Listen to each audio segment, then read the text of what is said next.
Now we are heading towards Tungnath Chandrashila, and let's see.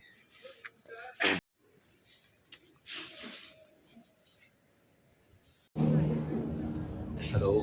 So আমরা এখন towards চোপটা তুঙ্গনদী থেকে যাচ্ছি। এখন আমরা বেরালাম বেরালাম থেকে, and we have successfully completed our trek. এটা ওর ফার্স্ট ট্রেক ছিল, and she has done superb. Like ভাবিনি কখনো পারবে একদম করতে, না। ঠিক আছে। বাজে তো কথা। ওই যে একটা সুন্দর ভিউ রয়েছে, আমরা দেখতে দেখতে এখন আমরা যাবো।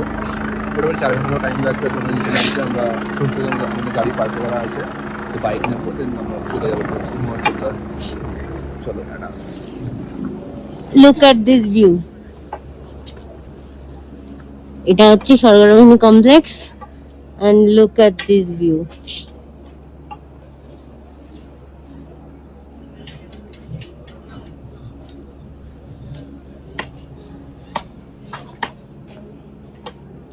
চলো তাহলে শুরু করা যাক আজকের ডাউনহিল অ্যাডভেঞ্চার। যদিও ওঠার সময় যে এক্সাইটমেন্টটা থাকে, নামার সময় সেটা বোরিং হয়ে যায়। তো এই রাস্তা দিয়ে আমরা ফিরবো। অনেকটা রাস্তা চলে এসেছি। এখন আমরা খেয়ে নিচ্ছি একটু চা খেয়ে আমরা ব্রেকফাস্টটা কমপ্লিট করে নেব। পায়ে অলরেডি ব্যথা থাকার কারণে এনার্জিটা একটু বেশি তাড়াতাড়ি লস হচ্ছে। বডিকে বেশি কুল ডাউন করা যাবে না, তাড়াতাড়ি আমরা ব্রেকফাস্টটা করে এখান থেকে বেরিয়ে পড়বো। আমরা এখন কেদারনাথ থেকে নামছি ট্রেক করে। 4 কিলোমিটার অলরেডি ডান হয়ে গেছে। তো চা আর ব্রেকফাস্ট করতে দাঁড়িয়েছিলাম। তো এটা হচ্ছে কেদারনাথ পিক, এটা সুমেরু পাহাড়, আর এটা মেরু পাহাড়। মেরু সুমেরু, মাঝখানে কেদার পিক। তো এটা লোকালরা আমাকে বললো, আর আমি ইউটিউব দেখে যেটা জেনেছিলাম সেটা তোমাদেরকে আগের ব্লগে বলেছি। এখন আমরা নিচে নামা স্টার্ট করবো আবার। তো দেন আমরা যাব চোপটাতে সোনপ্রয়াগ থেকে বাইকে করে চোপটা যাবো। চোপটা গিয়ে যদি শরীরে স্ট্রেংথ থাকে, দেন ইচ্ছা হয় তুঙ্গনাথ উঠে যাওয়ার, উঠে গিয়ে ওখানে স্টে করার। যদি স্টে পাওয়া যায় তো, আদারওয়াইজ নিচে টেন্টে থেকে যাবো। দেন কালকে একদম আর্লি মর্নিং, মানে ভোর রাতে শুরু করবো, মোটামুটি 2:30 থেকে 3টে। দেন চন্দ্রশিলা পিকে সানরাইজ দেখে দেন তুঙ্গনাথ মন্দিরে পুজো দিয়ে নিচে চলে আসবো। নিচে এসে একবারে হরিদ্বারে চলে যাবো। চলো, তো আমরা ছিলাম ঠিক ওই যে ব্রিজটা দেখা যাচ্ছে, এই যে ব্রিজটা দেখা যাচ্ছে ওইখানে। দেন আমরা নেমে এসেছি এই এত জায়গা ঘুরে এখানে। 1 ঘন্টায় 4 কিলোমিটার কমপ্লিট হয়ে গেছে। দেখা যাক, আরো 1 ঘন্টা এখানে ওয়েস্টেজ হয়ে গেল খেতে খেতে। কি লুকাচ্ছ পিছনে? হ্যালো, অলমোস্ট 12 কিলোমিটার কমপ্লিট করে দিলে, অলমোস্ট 12 কিলোমিটার। আর কিচ্ছু বাকি নেই এখান থেকে এইটুকু রাস্তা কিচ্ছু বাকি নেই। এক্ষুনি হয়ে যাবে, বেশিক্ষণ লাগবে না। আর তোমাদেরকে একটা ভিউ দেখাবো। আমি একটা জায়গায় বসে আছি পাথরের উপরে, তোমাদেরকে একটা জাস্ট ভিউ দেখাবো। ভিউটা দেখো।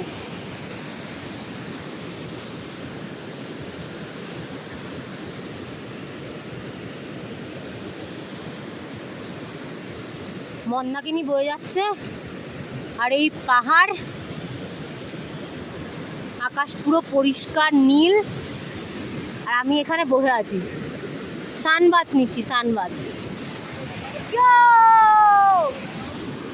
যাওয়ার দিনেই আমার ইচ্ছে ছিল আমি এই জায়গাটায় বসে অনেকক্ষণ টাইম কাটাবো, তারপরেই আমি বাকিটা হাঁটা শুরু করব।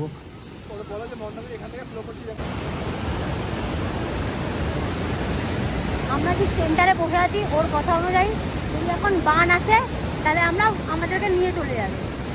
মানে অলক্ষণের কথার একটা লিমিটেশন আছে, মানে লিমিটেশন নেই অলক্ষণের কথার কোনো।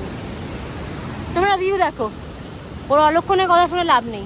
এই প্লেসটাতে বসে আছি তাও আধা ঘন্টা হয়ে গেছে। এত সুন্দর একটা ওয়েদার, এত সুন্দর একটা ভিউ, আমার এখান থেকে উঠতে ইচ্ছে করছে না।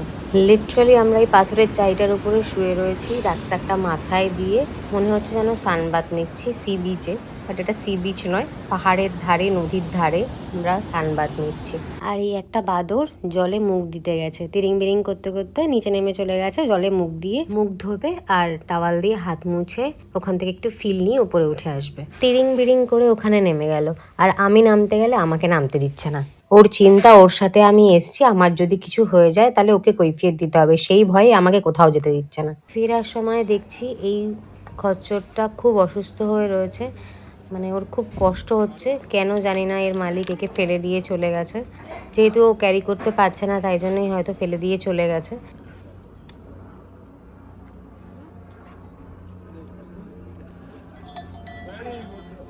যাক, ও উঠে বসেছে জলটা খেয়ে। আমরা এবার বেরিয়ে পড়বো, অনেকটাই দেরি হয়ে গেছে। জল পেয়ে ও আগের থেকে বেটার আছে। অলমোস্ট নিচের কাছে চলে এসেছি, একদম নিচে চলে এসেছি, ভীমবাড়ি পার করে গেছি। এখন একটু আপেল আর সিদ্ধ ছোলা বা ওই ডালমুট কিছু একটা খাবো। আপেল তো খাবোই, বাকি সাথে ওই দুটোর মধ্যে একটা কিছু খাবো। এটা চিপস মাখা, তো এগুলো খেয়ে দেন আবার নিচে যাবো। এখন বাজে 12:25। যত নিচে নামছি তত বেশি এনার্জি লস হচ্ছে, তাই জন্য বুঝতে পারছি না যে আরও কতটা রাস্তা গেলে আমরা পৌঁছাতে পারবো বা কতক্ষণের মধ্যে পৌঁছাতে পারবো। সব দিয়ে দিয়েছে আমাদেরকে, এবার একটু খেয়ে নেব। তো আমি আমার দুই পায়ে দুটো জিনিস নিয়ে বসে পড়েছি খেতে। এটা হচ্ছে কী চলছে, লাঞ্চে আমরা এইসব খাচ্ছি। যাই হোক, লাঞ্চ হয়নি এখনও, তো ফ্রুটস খাবো আর এগুলো খাবো, সিদ্ধ ছোলা আর ডালমুট দিয়ে মিক্স করে বানিয়ে দিয়েছে, তো এই দুটো খাবো, খেয়ে দেন শুরু করবো আবার হাঁটা। আপেলটা এবং এই যে চাটটা আছে সেটা খেতে খুবই ভালো লেগেছে। আর এখানে কিন্তু চামচ নেই, দেখো একটা পাতা দেওয়া রয়েছে, পাতাটা দিয়ে খেতে হবে। যতই এখানে ঠান্ডা থাকুক, যেহেতু হাঁটছি আর রোদটাও উঠে গেছে অনেকটা, তাই খুব টায়ার্ড, তাই জন্য একটু লেবু জল খেয়ে নেবো। সাথে লেবু জল নিয়ে নিয়েছি আরও, তো লেবু জলটা খেয়ে তারপর বেরিয়ে পড়বো আমরা। এখন বাজে 4টে, আমরা এখন সবে সোনপ্রয়াগ পৌঁছেছি। দেন এখন লাঞ্চ করব, লাঞ্চ করে দেন বাইকে বেরিয়ে পড়বো চোপটার জন্য। অনেকটা দেরি হয়ে গেছে, জাস্ট বিকজ অফ ব্যাগের ওয়েট অনেকটা বেশি ছিল। আর তারপরেও লাস্টের দিকে হাঁটতে খুব কষ্ট হচ্ছিল, দ্যাটস ওয়াই মোটামুটি নামতে 5.5 ঘন্টা থেকে 6 ঘন্টা লেগেছিল। পুরো এনার্জি লস হয়ে গেছে, তাই জন্য একটু আখের রস খেয়ে নিচ্ছি আমরা দুজনে। দেখো তোমরা পিছন থেকে মন্দাকিনী বয়ে যাচ্ছে, মাই গড, হাঁপিয়ে গেছি। মানে 1 গ্লাস আখের রসের দাম হচ্ছে 40 টাকা সোনপ্রয়াগে। তো আমরা সোনপ্রয়াগ থেকে বেরিয়ে পড়েছি।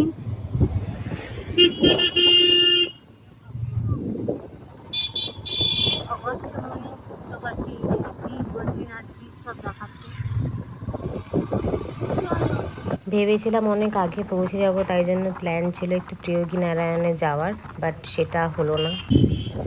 দেখো এখন সবে সন্ধে হচ্ছে পাহাড়ে, আমরা এখনো কেদারনাথ রোড থেকে বেরোতে পারিনি, আমাদের এখনো অনেকটা টাইম লাগবে, 2 ঘন্টা মতো টাইম লাগবে পৌঁছাতে। ভিউটা দেখো, মানে সন্ধে হয়ে গেলে তাতেও কি সুন্দর লাগবে পাহাড়। এরপরে যখন লাইটগুলো জ্বলে যাবে তখন আরো সুন্দর লাগবে দেখতে। গাড়ি আসছে, সামনে গাড়ি, আর আমরা এই ঠান্ডার মধ্যে চলতে যাচ্ছি। চলো, তো আমরা এখন রয়েছি জ্যামে, অলরেডি সন্ধে। এই যে অবস্থা, পিছনে গাড়ি, সামনে গাড়ি। হাই, ওয়াও না, এই যে জ্যামের অবস্থা। আর এ বলছে আমাকে ফেসবুক লাইক করতে এখানে, নাকি কি দেখাবো আমি এখানে জ্যামে ফেসবুক লাইক দেখাবো কাকে, লোকে কি দেখাবো যে এখানে আমি জ্যামে ফেসে আছি। মানে সত্যি বুদ্ধি। তোমরা ভিউ দেখো, ভিউ, এই যে ভিউ।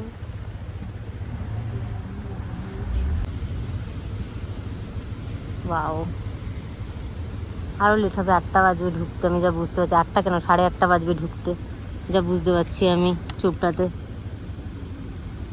হয়েছে, খবর আছে। কালকে সানরাইজ দেখা আমার মাথায় উঠেছে, সানরাইজ দেখতে হবে না? শুধু তুঙ্গনাথ মন্দির দর্শন করে আর পিকগুলো দর্শন করে চলে আসবো, যদি চন্দ্রশিলা পর্যন্ত পৌঁছাতে পারি তো।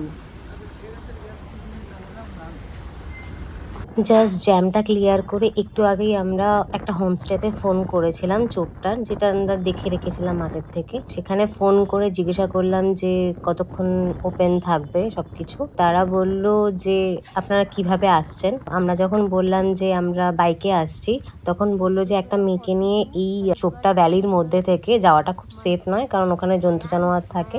গাড়ি হলে, 4 চাকা গাড়ি হলে ঠিক ছিল, বাট বাইকে যাওয়াটা ঠিক নয়। অনেকটাই রাত হয়ে গেছে, অনেকটাই রাত হয়ে যাবে ওখানে পৌঁছাতে, তাই জন্য যেতে না। বাট সুসীম আমাকে একটা কথাই জিজ্ঞাসা করলো তখন, যে তুমি কি পারবে?